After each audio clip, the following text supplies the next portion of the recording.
Myles Garrett skipped Cleveland OTAs, has not seen Todd Monken once, and Albert Breer from Sports Illustrated already said it this week. Time is running out. Ryan Poles has every single pick. The conversation is already happening. And there's one number in this deal that is going to hit different when you see it. Jaylon Johnson walked into Hollis Hall this week, and what Ben Johnson said about his return was not what anybody expected to hear. That completely redefines what this defense can do in 2026.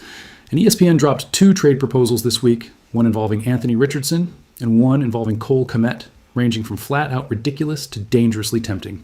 One of them Poles should be executing right now. The other one is an insult dressed up as analysis. By the end of this video, you know exactly which is which. Bear down. Let's go. $231 million worth of quarterback destroyer, 125.5 career sacks, 23 sacks in a single season, an all-time NFL record. And right now, this man is sitting at home, skipping Cleveland's OTAs, hasn't met new head coach Todd Monken a single time in months. And look, what Albert Breer of Sports Illustrated said this week was not an accident. Breer literally said this could be the end for Garrett in Cleveland, that the deadline could be next week or the trade deadline. His exact words, this could just be time. Sit with that for a second. A top-tier beat reporter telling you that one of the greatest defensive ends in NFL history might be available, and the Bears have exactly what Cleveland would need to make that conversation very, very real. Now, I'll be straight with you.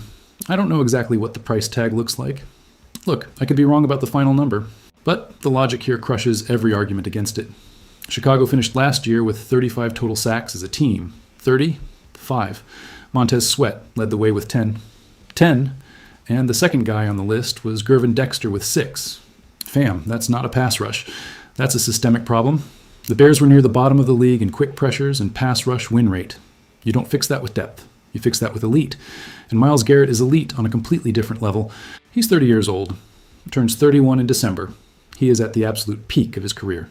His $160 million extension keeps him under contract through 2030. He is not declining. This man won Defensive Player of the Year last season while breaking the single-season sack record and leading the NFL in tackles for loss with 33.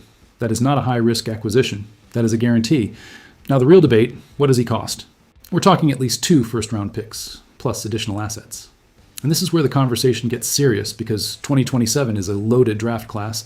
Quarterbacks, wide receivers, corners, and especially edge rushers. Chicago owns all of their picks, every single one. That is real negotiating power. But it is also a real dilemma.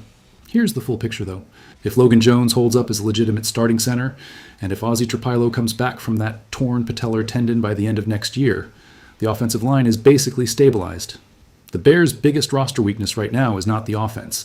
It is the pass rush opposite Sweat. That is not going to fix itself in the draft. And if I'm Ryan Poles looking at that reality, I'm asking myself, when do you get the chance to land the best edge rusher on the planet when he's 30 years old and motivated to leave? This is a win-now move, and the Bears have already shown they are not afraid of those. They won the NFC North. They won a playoff game. Ben Johnson is the best offensive coordinator turned head coach I've seen in years. This team has hunger. And the defense, with all those forced turnovers, which, yes, carry some statistical luck in there, needs a real anchor in the pass rush to sustain itself. Look, I hear y'all, 2 first-rounders is heavy. But if Ryan Poles puts Myles Garrett next to Montez Sweat and hands Caleb Williams that kind of defensive support, this isn't a rebuild anymore. This is a dynasty in the making. There is no more transformative move available. None. And the fact that Garrett is skipping OTAs, hasn't seen Monken, and Breer is talking like this, the smoke is there, fam. We're just waiting on the fire. And speaking of players, the Bears absolutely need back at full strength. Jaylon Johnson showed up this week for voluntary OTAs. And yeah, he came in late. He missed a big chunk of the offseason program because he wanted to be home in California with his young daughter and because he just got married earlier this month. Listen, that man has his priorities straight. Full respect. But what matters for us Bears fans is what Ben Johnson said about it. The head coach didn't show a single sign of frustration. He said he appreciates JJ being here now, that there are a lot of new faces in the building, and that the value of connecting with your teammates before the real season starts cannot be overstated. And that makes complete sense when you look at this roster. Kobe Bryant is in from Seattle. Devin Bush is in from Cleveland. The secondary is new, young, and needs chemistry. And Jaylon Johnson is not just any player. This man was a Pro Bowler in 2023 and 2024. He is the number 1 corner on this team when healthy. Last year's issues were purely medical. Groin injury before camp. Re-aggravated it on September 14th. Came back in late November for the final 6 regular season games and 2 playoff games. But he clearly was not at 100%. What was being asked of him in man coverage with that body was just too much. He's got 4 years and $76 million on his deal, with 2 seasons remaining. And if Jalen Johnson shows up in August at full strength, this secondary looks completely different. Combined with a scheme that already forced the most turnovers in the league last year, a healthy JJ could be the difference between a second-round exit and a real NFC championship run. Okay, because we have to talk about this.